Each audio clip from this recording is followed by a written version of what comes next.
introduction. So welcome everyone to this 5th plenary lecture at the 2021 ESA Global Conference. So I'm very happy to introduce Ingvild Almas, who is a professor at the Institute for International Economic Studies at Stockholm University, and also retains a 20% affiliation with the Norwegian School of Economics, where, among other things, she is the principal investigator at the Center of Excellence that is called FAIR. Now, I think it's fair to say that one of the main themes of Ingvild's research is a focus on inequality. And one of the things that I've always admired a lot about Ingvild's work is that she's really approached this topic from many different angles. Right? So for example, in one of her first papers, Ingvild looked at purchasing power parity data and tried to see how, looked at this potential bias that may exist and then corrected for this bias using a novel method, a paper that was published in the American Economic Review. But then she's also often used experimental work. So for example, she's looked at how attitudes towards inequality differ across countries and also how they develop in children over time, papers that have been published in the Journal of Political Economy and Science respectively. And one branch of her research that particularly speaks to me is her work on gender inequality. Right? She doesn't just look at gender inequality per se, but really also tries to get at the core of what might be causing it, again, with a range of different methods. And one paper I particularly like, for example, is a paper where she combines registry data with classroom experiment to explore the role of socioeconomic status in explaining the gender gap in tournament entry. So Ingvild, I'm very much looking forward to your presentation. So if anyone has questions during the presentation, you can let me know in the chat or by raising your hand, and then I will interrupt, or I will let Ingvild know that there are questions. And you can also postpone the questions to the end, where we will have 10 to 15 minutes for questions as well. So Ingvild, the virtual floor is yours. Thank you so much, Rolf, for these very nice words. And thank you also for organizing the conference. I've been enjoying it so far. I haven't been able to be present all the time, but I've seen some of the section and it's been very nice. And then I'm looking forward, of course, to the rest of the conference. So thank you very much for organizing and inviting me to give this talk on gender and decision making. I will talk about joint work with Alex Armand, Horacio Atanasio, Pedro Caneiro, also joint work with Pamela Jarvis and Charlotte Ringdahl, and then last joint work with Vincent Somvel and Lore Vanderwall. So the background for what I'm going to talk about is that a large fraction of governmental programs and welfare arrangements for children and families make transfers to mothers rather than fathers. And also a large fraction of the aid initiatives and transfer schemes globally would target women. So that would be the conditional cash transfer programs, for example. The main argument that we often hear is that this promotes child investment in welfare and also that it empowers women.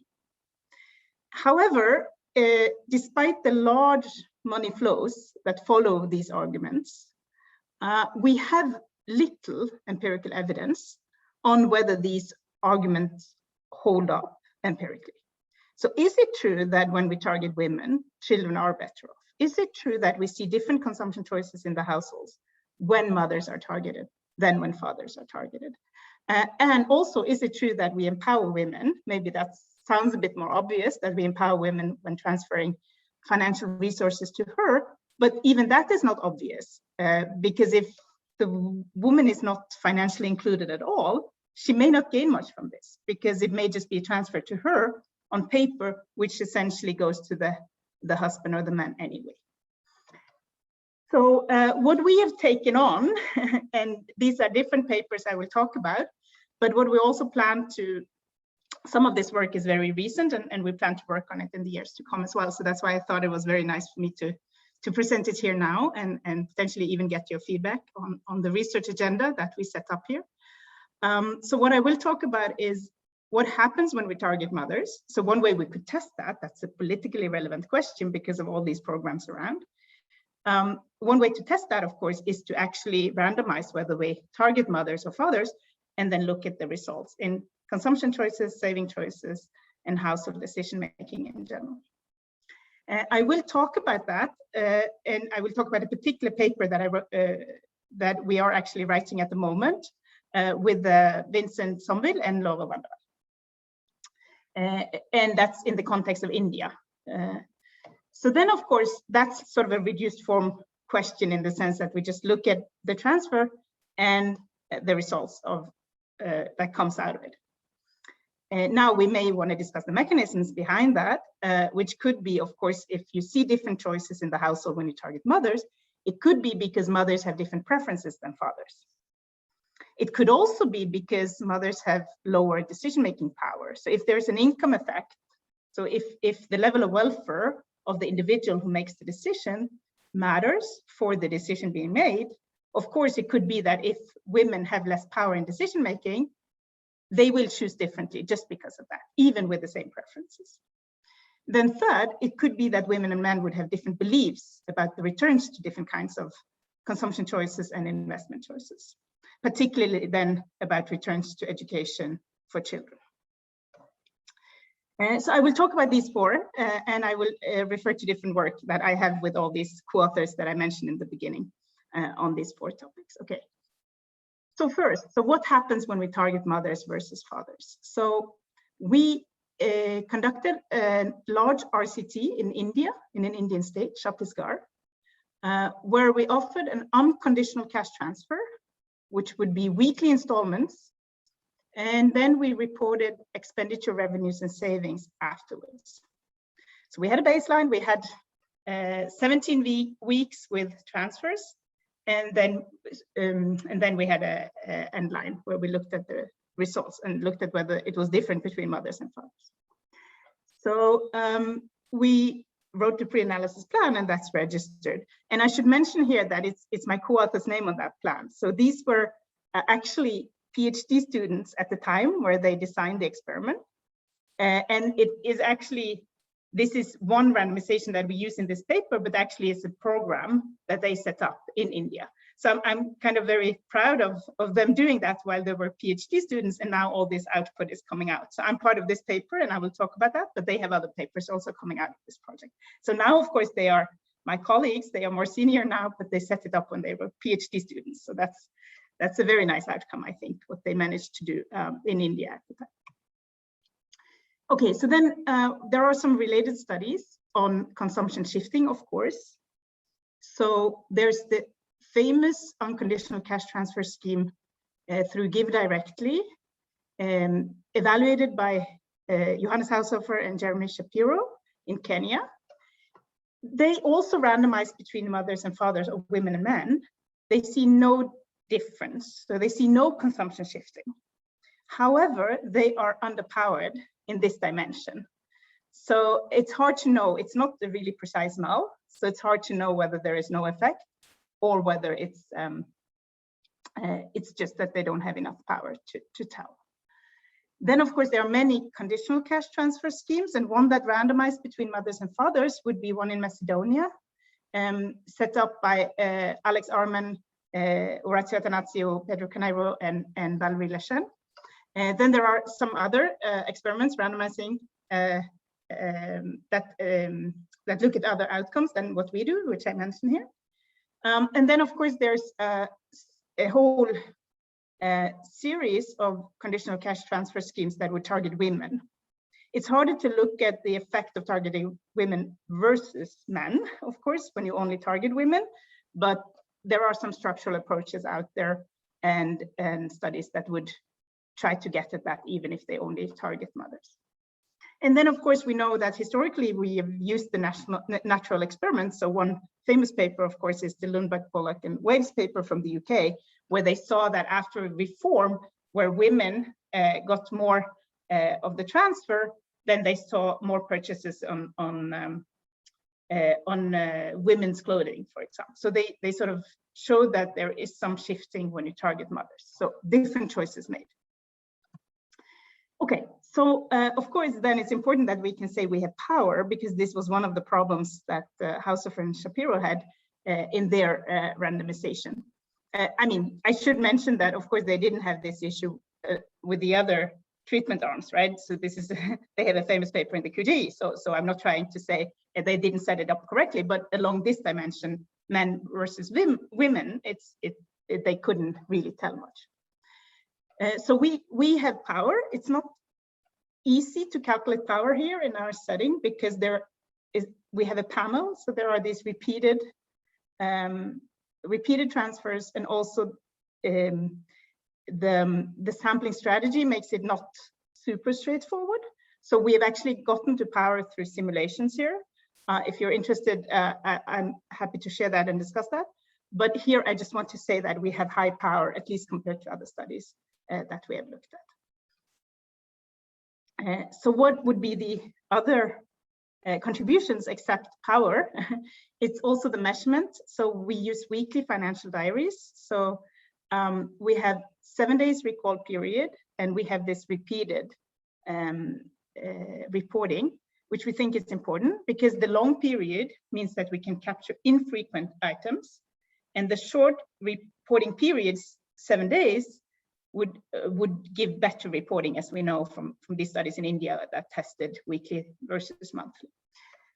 Then we also have an interesting context, we think. So this is so we're convinced that this is an interesting context. It's not the only interesting context, of course, but it's been discussed in India whether one should whether one should have this universal basic income, for example. And one question that pops up there is whether you should, in the household, then transfer to mothers or fathers or both, and then for children, should you then target mothers for the child transfer, which is what has been tested so far in India. And then there are all the policy schemes that would also target one household member. Okay, so theoretical framework, I will not talk a lot about that. As I said, this is very much a reduced form approach. We randomize and we look at the results. But why would we think it matters? Of course, we don't think households are necessarily unitary. So we don't think that households necessarily work as one optimizing agent. We think it matters who brings the money to the table, potentially at least. So we want to deviate from the unitary approach, which would simply take one household as one decision-making unit. And then you could go to the non-cooperative approach or the cooperative approach. And both of these, within both of these approaches, and this is a series, of course, of models, I could talk about it for a very long time, and I will not do so, but within all these models, there will be an effect of bringing more money to the table. So either in the non-cooperative framework, you could just decide more because you have more money to decide over. In the cooperative framework, the fact that you bring more money to the table would affect your decision-making weight. So in the collective model, you would just have a higher Pareto weight when you bring more money to the table. And so that's the setting we're in, or we want to allow for that, at least, that money matters for the power you have over decision-making. Okay, so what are the main outcomes we're looking at? We're looking at expenditure, so food items, health, education, investment, temptation goods. And then we look at savings. So we look at a whole range of savings that we think is really all the savings they could choose. And then last, we look at income. So we look at wages, revenues from self-employment, from sale, and different sources. So a lot of the literature, of course, have focused on the expenditures, and we do so to some extent as well in the paper, but we have all these other outcomes as well. Okay, so we selected 17 villages in Chhattisgarh. We randomly selected 32 villagers per village, and we enroll either the man or the woman in the household. And as I've said now many times, this was randomized, of course, so that's sort of the idea here. Then we had weekly interviews and weekly transfers. And this 150 rupees, it's about 40% of the total household expenditure on food. It's very similar to the amount suggested for the universal basic income. And it's close to 1 day of this Rega, this labor program by the government in India. So this is close to 1 day pay from that program. So it's not negligible. It's quite a big transfer, or quite sizable compared to the economic setting these households are in. Okay, so then we use the weekly information, and we want to essentially look at whether it matters that the woman is treated instead of the man, right? So it's a very simple analysis. And then we control for a lot of other things, and I can go through that, but it doesn't really matter.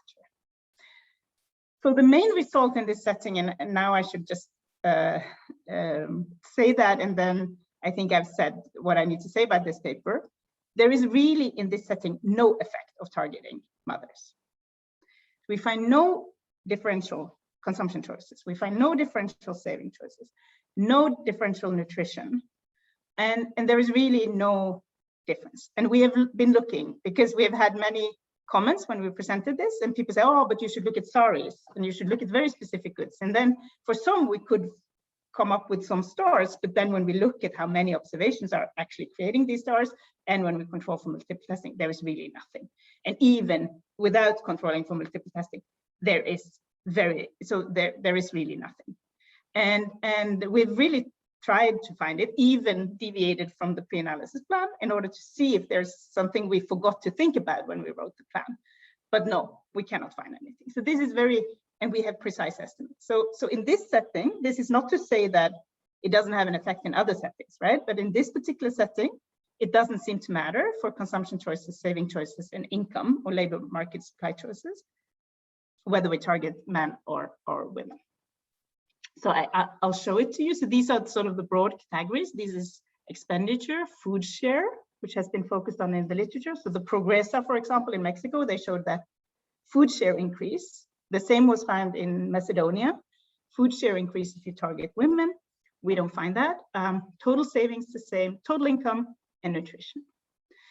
When you look at the composition within these broader categories, we also find nothing. So frequent purchases, non-frequent purchases, temptation good, investments, education, health, all food, perishable food, non-perishable food, it's really zeros.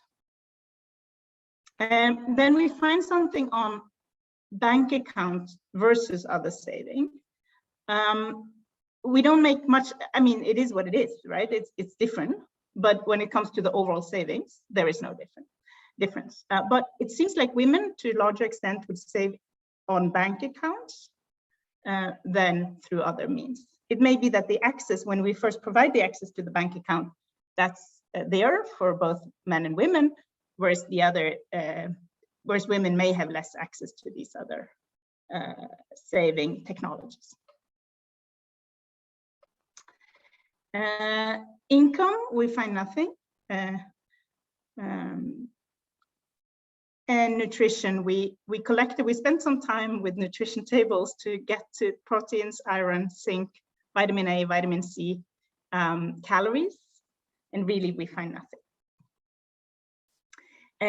We did quite a bit of robustness checks that we pre-specified and also that people came up with afterwards, and there is no it doesn't matter. I mean, none of these robustness checks would show anything different than what we report in the main analysis. And then we looked at heterogeneous treatment effect. Of course, this is an overall effect, an average effect. We looked at whether the household lived in a house made of mud at baseline. So this is sort of a wealth indicator, of course. Whether there are at least 2 children in the household.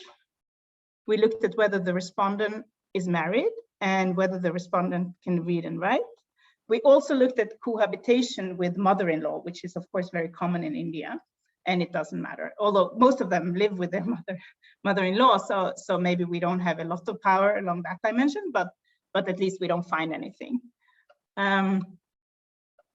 Okay, so just to sum up, we use these weekly financial diaries for these households receiving the UCT. And we show that men and women use the transfer similarly in this context. And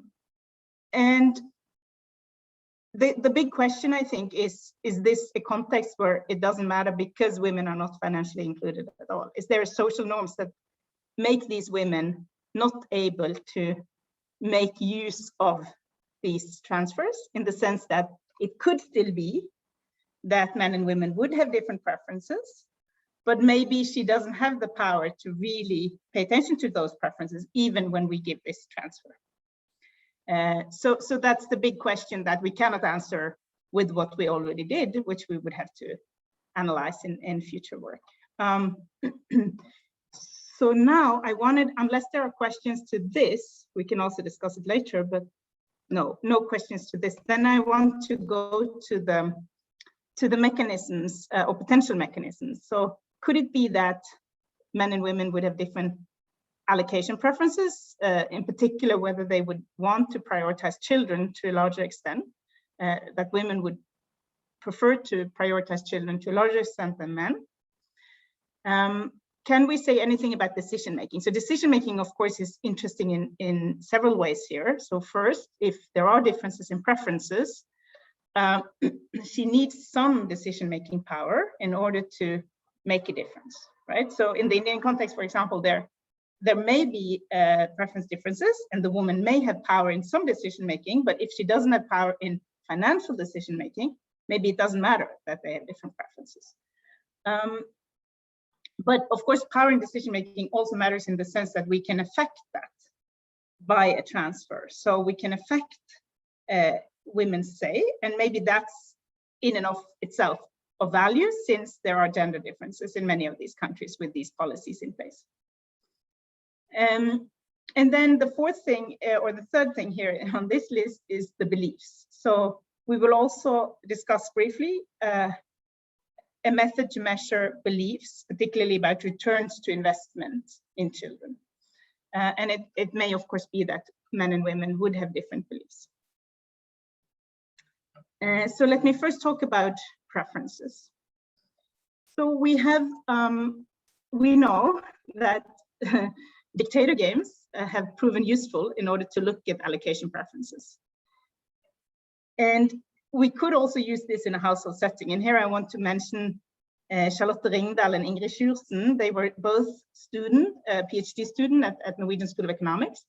They are now in more senior positions, and they have a paper where they actually use both a dictator game and an ultimatum game in household settings. In Tanzania, we also propose to use such a dictator allocation game to elicit data on parental preferences. But we suggest to use a hypothetical version, and I will discuss that in some detail, because I think it's important to validate whether that's actually revealing true choices or real preferences, as we think the dictator game with incentives would do. And then, yeah, so actually there is some construction work. I don't know whether you can hear it, but I'll just close the door in case.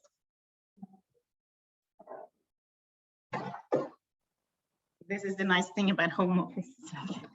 You don't know. Okay. Okay. So then, in Tanzania, respondents were asked to allocate a hypothetical amount of money.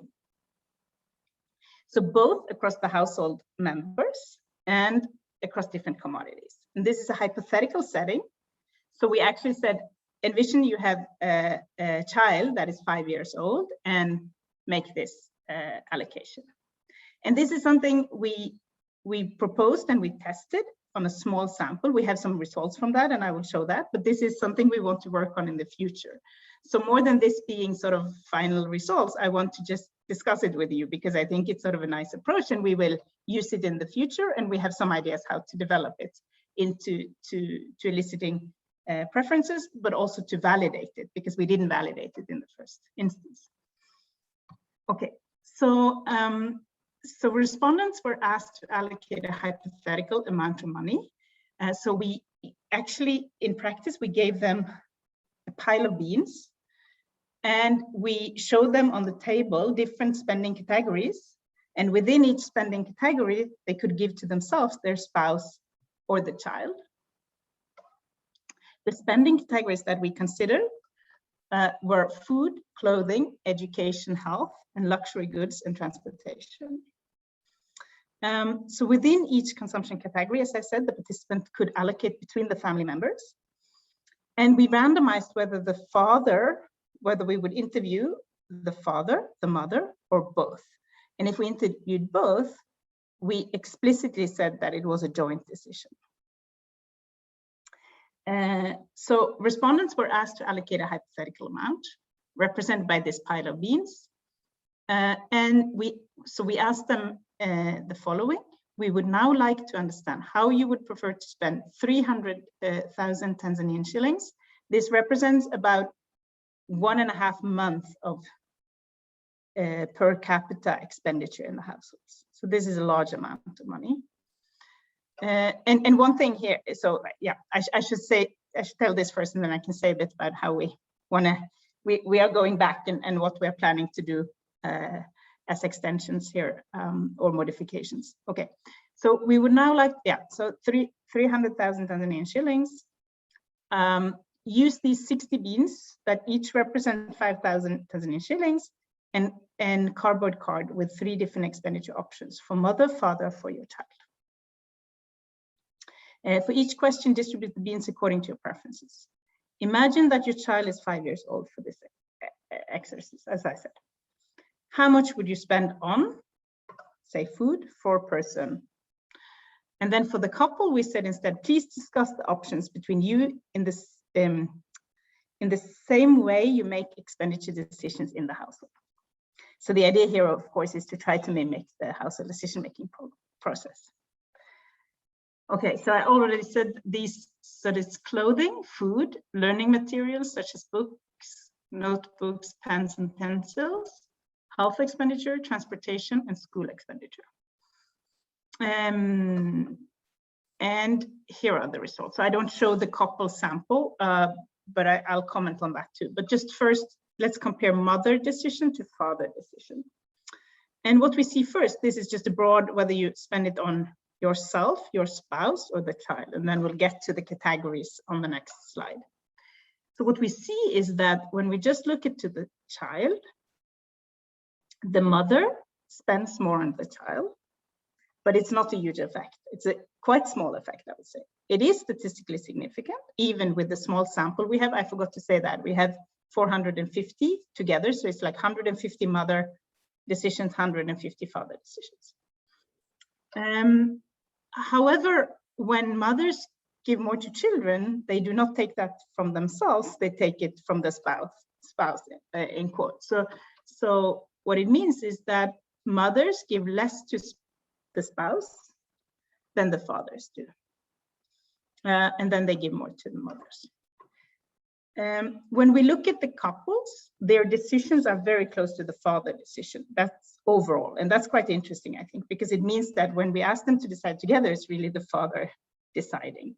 And we see that for, we have a time preference game, and we have a risk elicitation, and we see it across the board, that when you have mothers and fathers and couples, the couples would very much mimic the father's choices. Okay, so then, so mothers give more to children, but from which category? So it's really clothing and food. And this is consistent with a large fraction of the existing literature, that when you find an effect, it's really on clothing and food. So when usually for education, you don't see a difference between targeting mothers and fathers. So this is, for example, in Macedonia, they did not find any effect on education. So they randomly target mothers and fathers with this conditional cash transfer scheme. But they saw an effect, and a quite small effect, but still a significant effect on food share. And of course, Lundberg, Pollack, and Wales, they found this effect on clothing in the UK. So this is like, broad picture is that it's consistent with the literature. And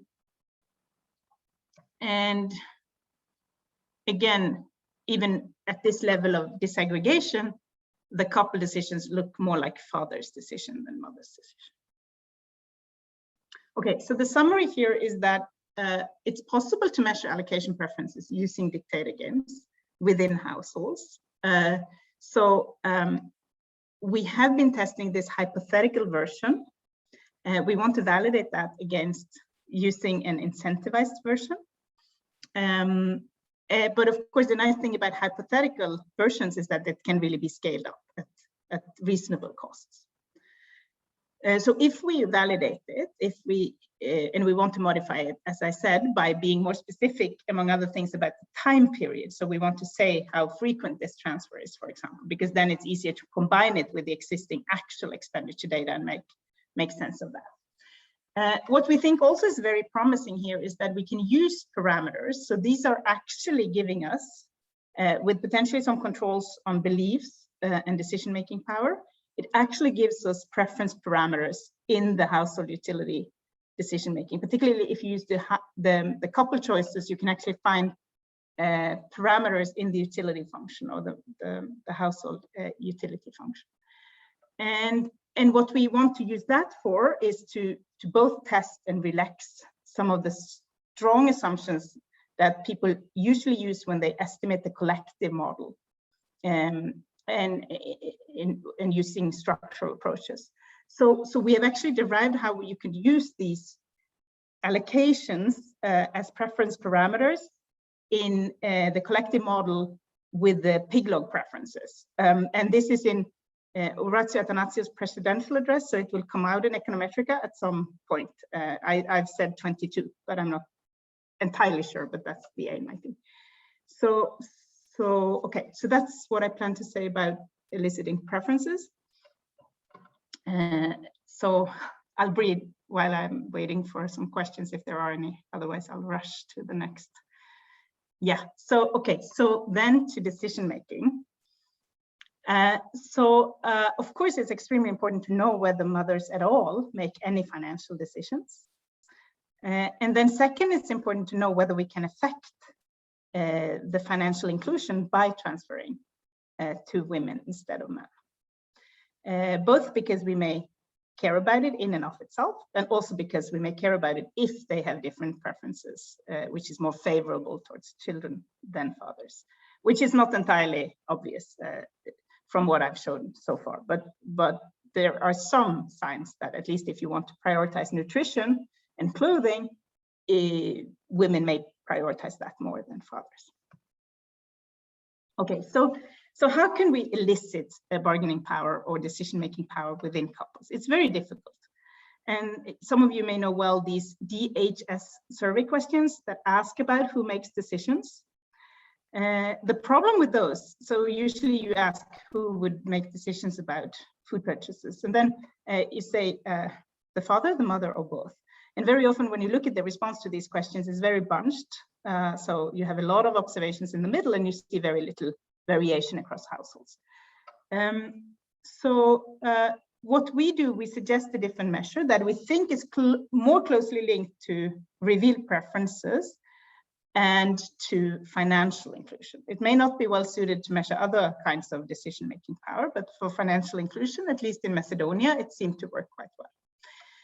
So what we did, we used an RCT again, but I will talk about the lab experiment that we combined with this RCT. But the RCT, we had 100 villages.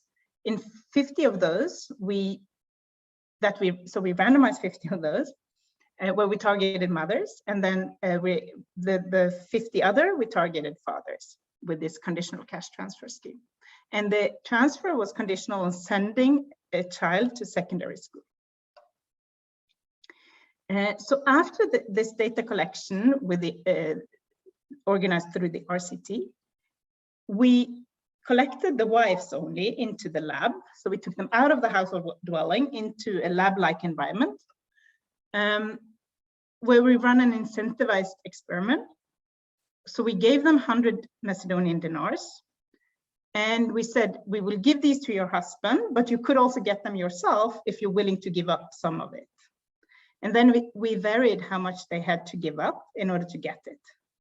And we wanted to have like a BDM elicitation using a roulette wheel to sort of give the prize. However, it turned out that since quite a few of these households are Muslim, they didn't want to take part in that because they saw it as a game where they could gain money. So what we did in the end was actually a price list where we varied the amount. Which should give the same results.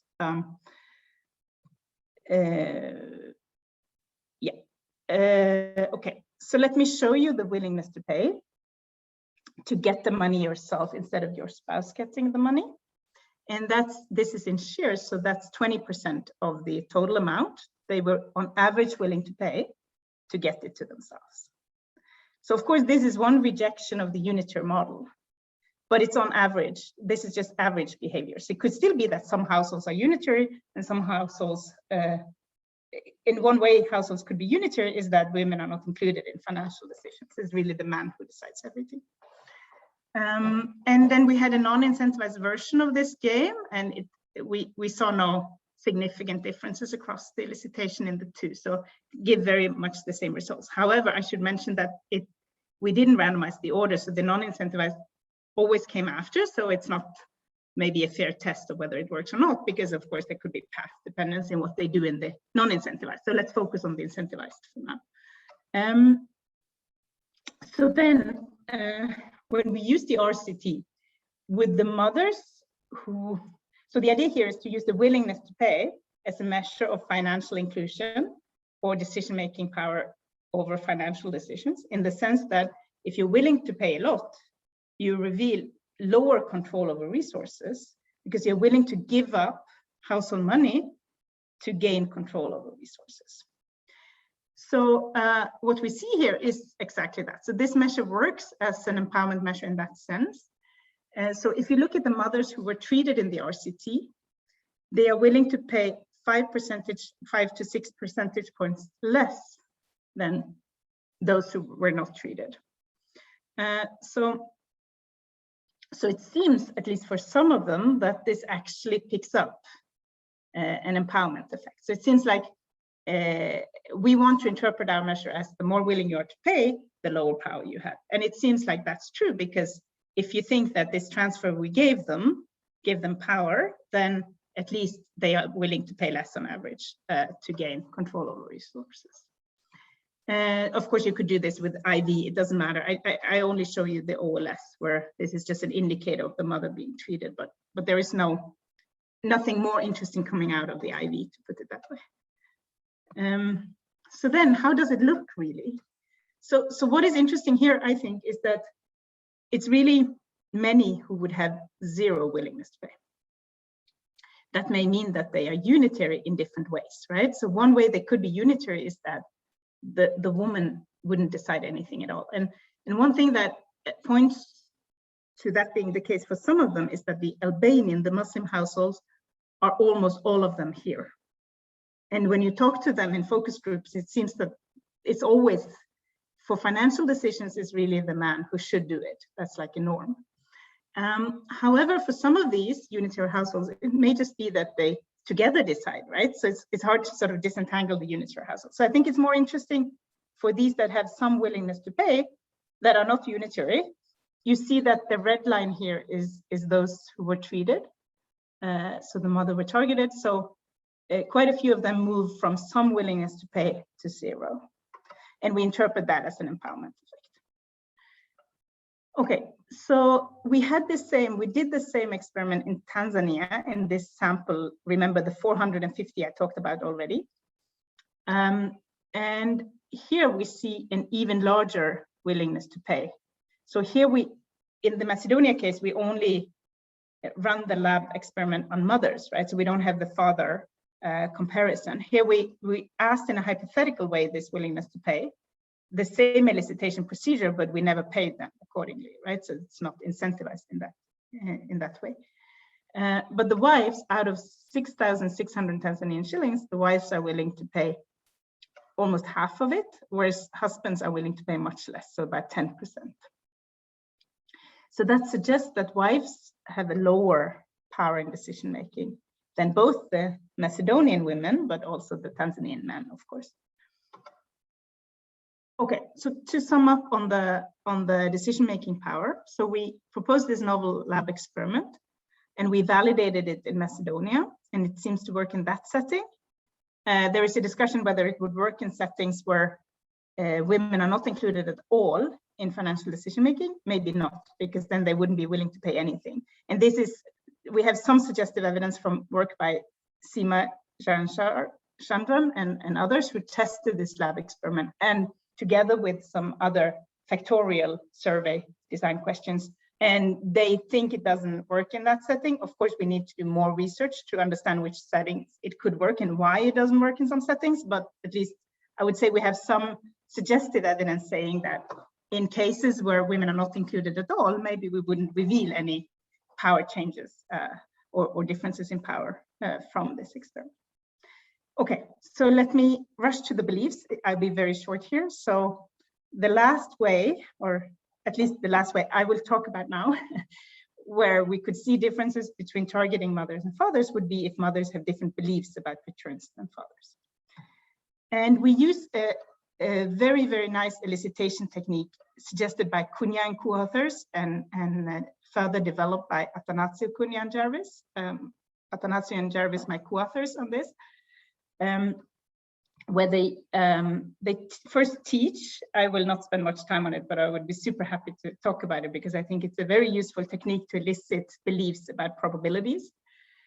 So they first teach about probabilities by asking questions that everyone should know the answers to, like how many of the households in a village would eat a staple food, and everyone does it, right? So that if they answer something different from everyone, then they say, are you sure? And then why not this? And then they sort of teach how to reveal probabilities from very obvious questions and answers. And then they go to what we really want to elicit, namely the returns to investment here in this case.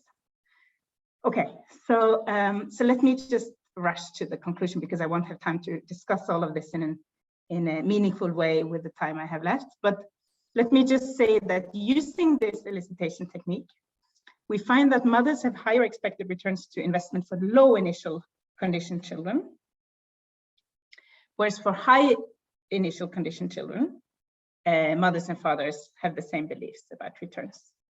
So low initial condition could be that they know very few words to begin with, or they have low health or low nutrition or poor nutrition.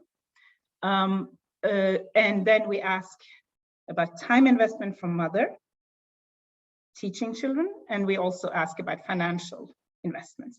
And we see this is a very sort of, the overall picture is that mothers believe to a larger extent in investing in the children with low initial conditions than fathers.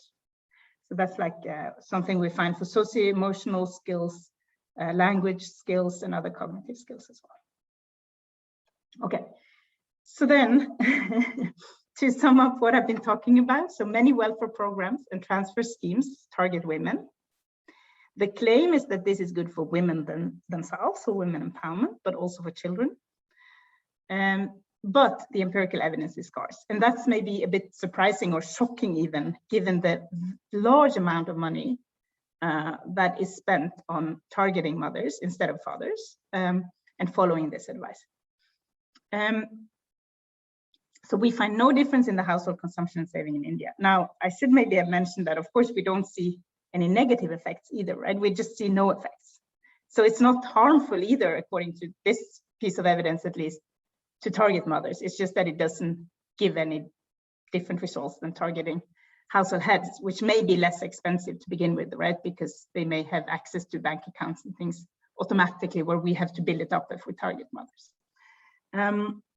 There are some small differences in consumption allocations in Tanzania from this lab elicitation or survey experiment elicitation we have. We find that female empowerment, there is female empowerment coming from targeting mothers. So if that's the goal, and if you take this Macedonia evidence, of course, there are different contexts, as I say, but if you take this Macedonia evidence, then that may be an argument in and of itself to target mothers. And then mothers believe more in returns to investment for low initial children, for children with low initial conditions. And if you want to improve the welfare of those or the development of those children, and you think that mothers have a say, and you think they have a larger say if we target them, yes, that may be a reason for targeting women. Okay, so that's what I wanted to say. Thank you so much. Great, Ingvild. Thank you so much. So now we still have time for questions. So if anyone has a question, either raise your hand using the raise hand function, or just type the question in the chat or write in the chat that you have a question. I'll start off with a brief question that Georgia Michailidou asked earlier, which is about whether the experiment you mentioned took place in the country North Macedonia or in the Macedonian province of Greece.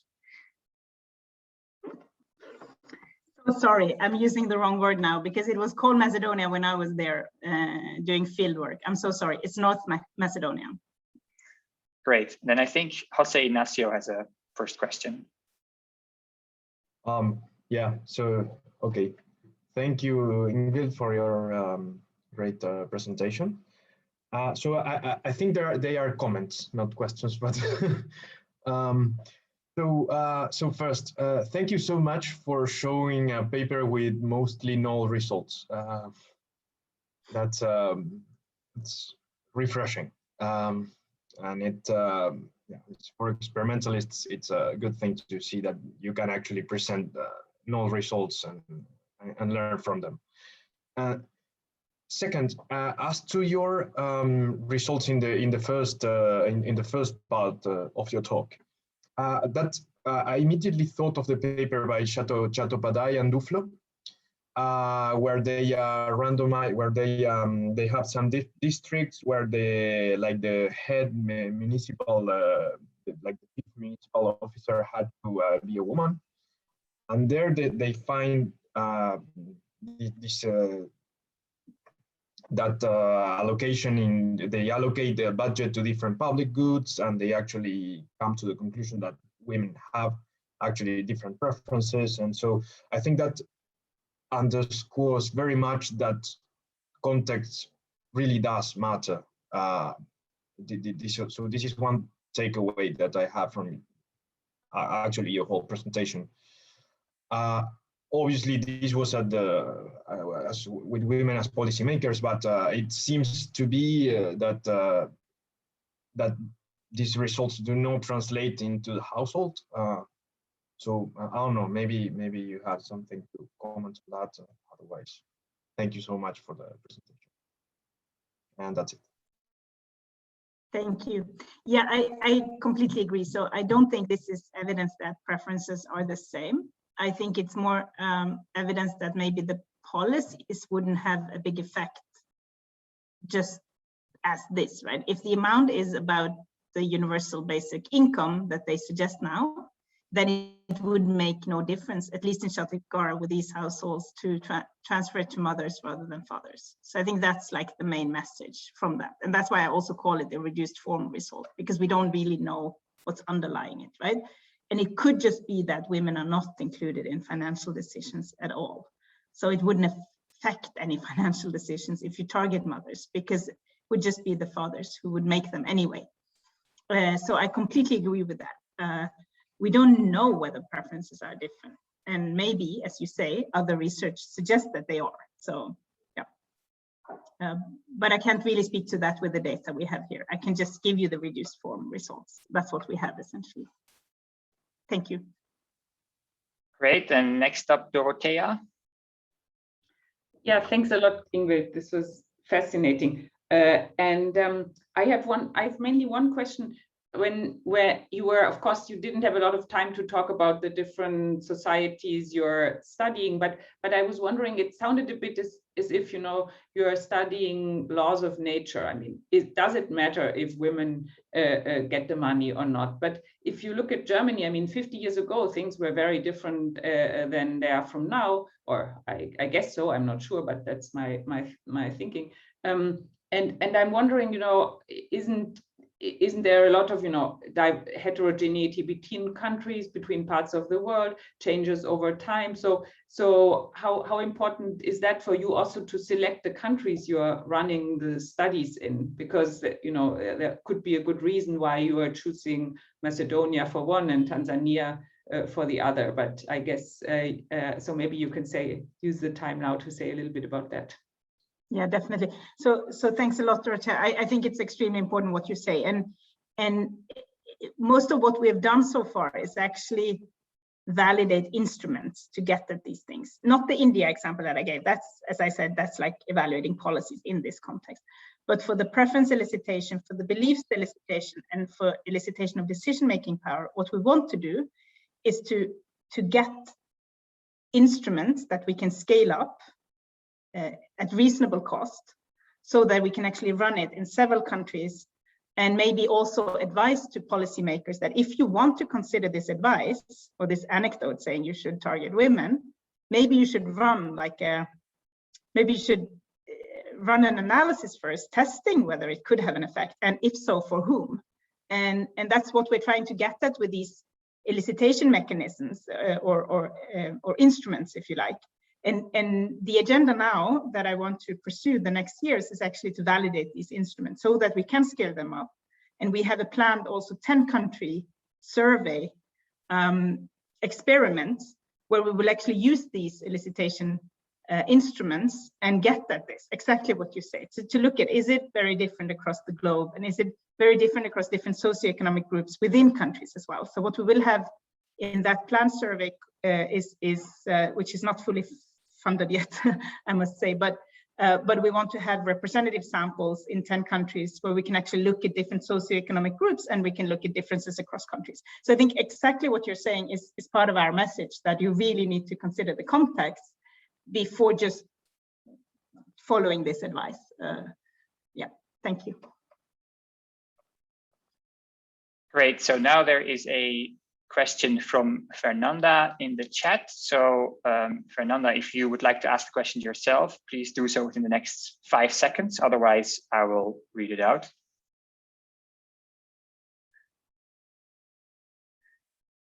So Fernanda asked whether there are significant age differences between wife and husband, and if yes, could this be an explanation for some of the null effects you observe?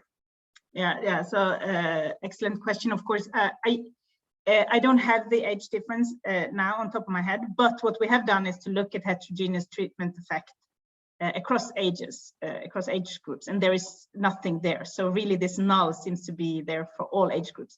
Now, of course, we didn't recruit in order to study that question in particular. So how much power we have for each of these age groups could be discussed, I guess. So I'm not sure we have the final answer, but at least we cannot detect any age effect here. So yeah. Great. Now there's a question from Marie-Claire. Hi, Ingvild. Thank you very much for the great talk. My question is the following. So you found no difference between the wife and the husband in the use of money, but could you measure possible externalities on children? I mean, it's not the same to only see your father making financial decisions, and thanks to the program now, seeing your mother also making financial decisions. So it may have some induced effects that are probably difficult to measure, but did you consider these possible externalities? Yeah, thank you. So we didn't in this setup in India, but we will in Tanzania. So we are setting up now a large UCT in Tanzania, and there we will measure much more directly child development, and we will actually follow them over time. So we will follow the children, and for now we have funding to follow them for 3 years.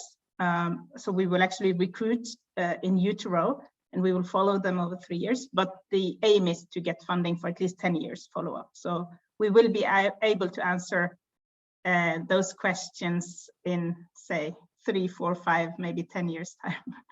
Yeah, thank you. I was also wondering, because you mentioned in Tanzania, at least, that there was some difference in the types of consumption categories that men and women want to spend money on. So I was just basically wondering, like, who makes the better decisions, the man or the woman, like from the perspective of the child, for example, or like, you know, from the perspective of their preference, at least, who has sort of the preference that the policymaker, so if you're a policymaker, who would you want to be in charge of the household if you, let's say, wanted to maximize the child's welfare or perhaps some other criterion? Yeah, so I think, so what we find is that mothers prioritize nutrition and clothing more than fathers. So of course, it depends on what you want to get at with the targeting. So if it's really to increase education or learning, then again, it doesn't seem to have an effect. But if you want to improve nutrition, maybe you should target mothers. But again, we need to study this more and in different contexts to give very final answers. But that's sort of also what we want to do. We want to just provide some positive descriptions of what could happen in particular settings, or we want to develop these instruments that policymakers could use or researchers could use. And then we could give these recommendations based on the priorities that the policymakers want to make, right? So whether it is nutrition that is important in the context you are, or whether it's education, or whether it's both. So yeah, exactly. So we try not to be normative here. We try to look at the very sort of anecdotal claims that you shouldn't give to fathers because they will go to the pub and spend the money there. So you should target mothers. We try to really follow that up and say, okay, what happens really to consumption and savings when you target mothers versus fathers? And at least it seems to not give evidence for all these anecdotes that I've been hearing since I started being interested in development. Yeah, so thanks. Great. And I think at the end, you also showed something about if your child is falling behind or something, then the mother also invests more. So I think for that group, perhaps you could say that if you want to support those, then giving more money to women might also be a good idea. Exactly. So so that's on the belief side, right? So we have some, at least in the Tanzanian setting, again, context is important here. And that's a setting where mothers to less extent than fathers have education in themselves. So this may be just an education effect, that if you're educated yourself, you believe more in education. So we see that, no, sorry, so that's not right. Now I was talking about actually, okay. So that's for older children, sorry. Then you see some effects for fathers. I didn't present that, sorry. This is for the very young. This is for the 0 to 3 year, which I showed you now, and where mothers actually have more, they believe to a larger extent in investment in low initial condition children. Sorry, so yeah, so in this setting, mothers are closer to the children, so they may know better. I mean, I talk in sort of average numbers, of course. It doesn't apply necessarily to all households, but that's a general trend that mothers follow up more closely, so they may actually know better the returns here. But that's also something we will try to get at when we try to measure the returns when we follow them over time. Yeah, so sorry, I don't think I answered your question. Can you say it one more time? No, you did answer my question. Yeah, I was just asking whether, if you're a policymaker interested in, let's say, the child, would you rather have the women be in charge or the men? And yeah, that's the question you also answered. Yeah, so exactly. So then in this setting, you should target women then for that reason, if they have any power over decision making. That's what I wanted to comment on first, because of course, this is just the belief side of it. So even if you then target mothers with resources, either time or financial resources, if she cannot turn that into actual investments, then it doesn't matter that the mother would have, that would believe more in the investments, because it would never turn into any practice, right? So it's sort of, it's conditional on the woman having some say, but if she does, then yes, you should target her if you want to increase the investment in low initial condition children. Yeah, thank you.